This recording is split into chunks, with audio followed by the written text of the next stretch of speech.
introduction. As Catherine mentioned, my name is Av. I'm with Kantar Worldpanel, and today I'm going to talk to you a little bit about the red meat market and some potential opportunities for growth in the future. So just to give you a bit of an overview for those of you who aren't familiar with the company I represent today in terms of what we are, we're a panel of 30,000 households, and that's a weighted sample that's demographically represented. So for example, if 10% of our panel is ABC1 social affluence and 10% of the population is, we'll match that to ONS figures. And that's a continuous sample, so the benefit of that is we're looking at week in, week out, what is shopper behaviour across all of grocery, but obviously the red meat market specifically here today. So essentially we're tracking real shopper change. We go back years and years and years, and with that data, we're essentially able to project forward what we think could happen in the future. So that is the data set that we're sort of talking about today. So when we start to talk about the red meat market specifically, there's a real clear pattern that's performed within red meat specifically. And that's a dichotomy between spend and volume performance. So we see the spend of the market at 8.9% in growth, which is obviously positive, but unfortunately we see volume decline of 2.4%. Now when we talk about volume, what we're talking about is tonnage output. Now remember, this is the volume that goes through take-home grocery sales. So any output produced into food service or other channels specifically isn't captured in this data set. Now that dichotomy between spend and volume is really driven by price, and price inflation is around 11.5% in the current data within the red meat market. Now this market set looks at GB data overall, and I'll be talking about GB data as well, but I appreciate that the aim of today is to focus specifically on Wales.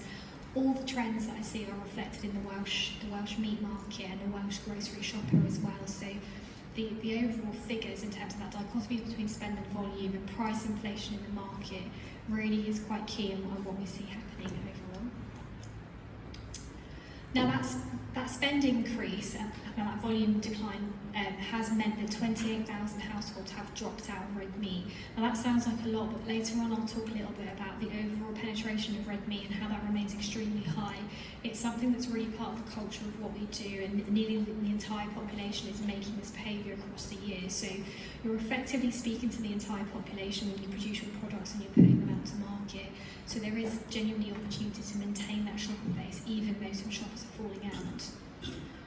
And just to give context to these numbers, price inflation is something that's happening across the board, so not just in food and drink, but of course when we talk about the cost of housing, the cost of living, there is a cost of living crisis happening across the entire country. And so I just wanted to share some data with you all this afternoon to basically talk about some adjacent categories to contextualise some of that price inflation that we're seeing. So the dairy market has seen price inflation of close to 21%. Now dairy has been one of the most aggressively priced inflated categories overall. So again, when you compare that with meat, that isn't too bad, that 11.5% figure I mentioned. So dairy is twice as expensive. So the same shoppers, of course, are making both behaviours. The majority of us will buy meat and dairy across our weekly or monthly shops. And equally, when we think about produce as a category, that's also similar in the sense of close to 9% levels of inflation. Now, fortunately, we're seeing price inflation come down. In our latest figures, this has dropped. So when we think about the future and the future of red meat, that bodes well for the shopper, and it actually bodes well for all of us as consumers for that inflation to come down a bit. We're also starting to see in our latest figures some shopper behaviour in terms of us normalising and starting to understand that inflation is something that has happened for quite some time, so over a year now, and it's something that's likely to be with us for some time, and the fact that that's coming down is making it easier for the shopper to digest from a mental perception. And again, just wanted to contextualise that performance. So there's a lot of talk, and Catherine mentioned it in her earlier speech, around the meat-free market and potentially other people, other categories starting to still share away from you.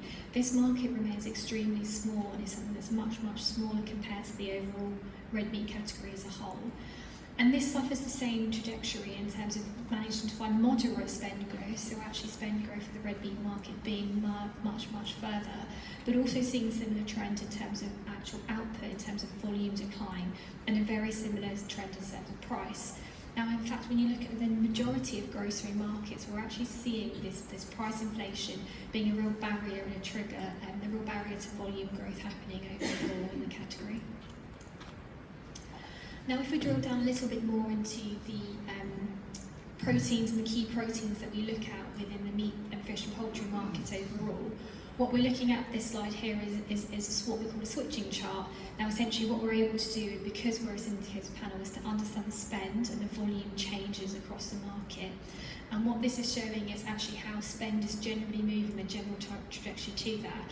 And you can see, unfortunately, for the red meat market, so in terms of beef, pork and lamb, the majority of those proteins are losing spend and volume to the likes of chicken. Now there are some clear reasons for that in terms of why that's happening. So I just wanted to kind of look at kind of how these rank on price and how the kind of key proteins fare. And unsurprisingly, we kind of see this sort of movement in terms of the price of the category. Now, clearly, if I look at the average price per kilos that you see up on the screen, you can see that obviously the beef and lamb market are more expensive. Now, we are very well aware that they are premium proteins, and the shopper themselves will reference that they are premium, so they always expect the prices to be higher when they go to store and visit those. But obviously, pork being slightly cheaper, but chicken being the cheapest protein on average across the market, therefore it's understandable when the shopper feels pressure in terms of price and price inflation to naturally revert to the cheapest product. Now, because red meat and because meat as a protein is a core commodity category that's a big part of everybody's diet, we don't see too much penetration coming out of the markets. When you start to look at other markets like meat-free, you do have shoppers actually coming out, so people stopping to buy those categories in the year.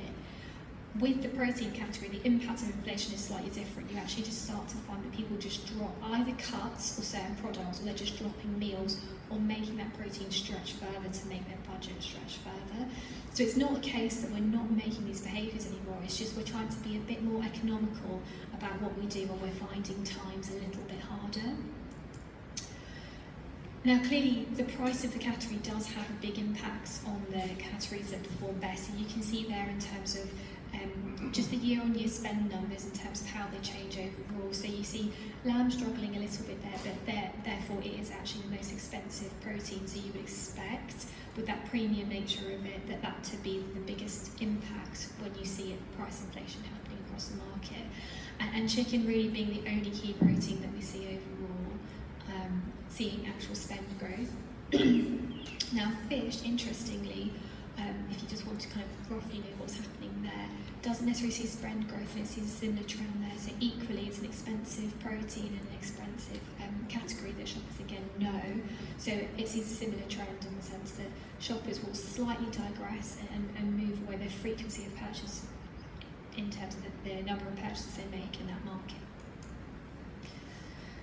Now, what we're able to do with our research is able to understand actually how do people feel about the economy, because we're tracking their shopper behaviour over time, and we're able to start to build a picture of what they're doing in real time.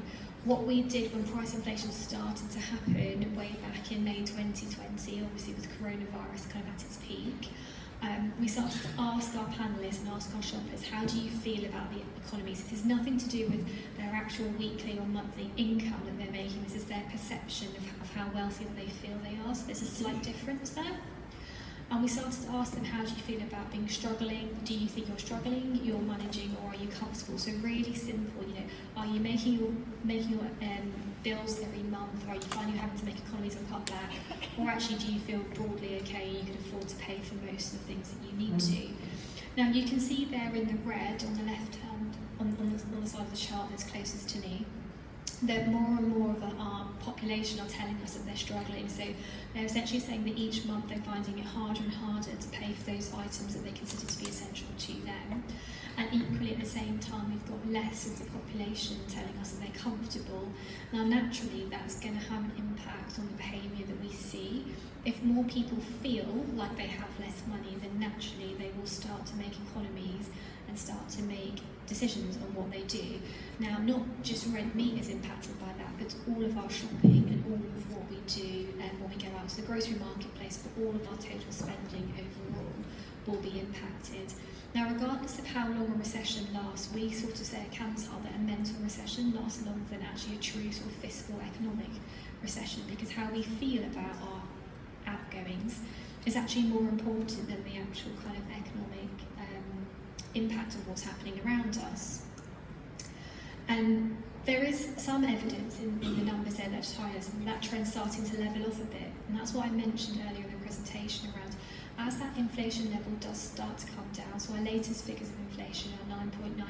So for the first time in a year, we're seeing inflation at less than double digits. Now that is a landmark thing to happen. Naturally, we're starting to see some of these trends level off in terms of how we feel about the future and how we feel about the economy. So we would hope that as we start to think about the future, that more of us start to revert back to feeling like we're managing and we're feeling okay. The final point that I'd like to make on this slide before I move forward is just to bring your attention to those people that say they're managing. So whilst we do talk a lot in the mainstream media about a cost of living crisis, and that actually is happening, that is true, our data does support that, the majority of us as a population have always and remain within that managing bucket. So there is quite a lot of us out there who are saying that we're okay, we're doing okay, and that means that when it comes to they're making their choices for their meal times, for their breakfast, their lunch, their dinner, when they're going out, making their grocery decisions and buying potentially some of your products that you're producing or you're promoting, there is the opportunity for you to capitalise on that purchase behaviour. So whilst it's true that there is definitely struggling people out there, don't forget that it's always in the context of everybody as a population. There are always going to be pockets of growth and pockets of those people out there that you can capitalise on in terms of activating some of that marketing and that shopper behaviour that you're sort of trying to do. And actually there are some routes to growth and there are some positive stories within red meat. So whilst that top line number shows that there is volume decline overall, there are pockets of growth. So categories like ribs, sausages and mince doing really well, so finding areas of growth and actually managing to be larger in spend year on year. Now that makes sense because these categories are referenced by our panellists and our consumers by being more versatile, maybe being able to be put into different meal occasions and be able to be stretched further, so particularly things like mince, where there's a number of different things that you can do, a number of different meal occasions. Now here it's all about thinking some of the marketing activity that I've kind of seen this afternoon in terms of making the shopper aware of your products and just how versatile they are and how much they can put those into different meals. And actually, the one thing that we all do when we consume any product, and all of our consumption data tells us overwhelmingly that we do things because we enjoy them. We're not going to eat any product if we don't like the taste of it. Now that comes through in every piece of research that we do, and unfortunately for red meat and the beef and lamb category particularly, they rank really, really high on reasons for enjoyment. So whilst the product is good quality and then people like that product, it bodes really well for the future because it's just about the overall price. So as inflation comes down, it does set you up quite well for success in the future because overwhelmingly your products are consumed as something they want to consume because they enjoy that and look forward to doing that.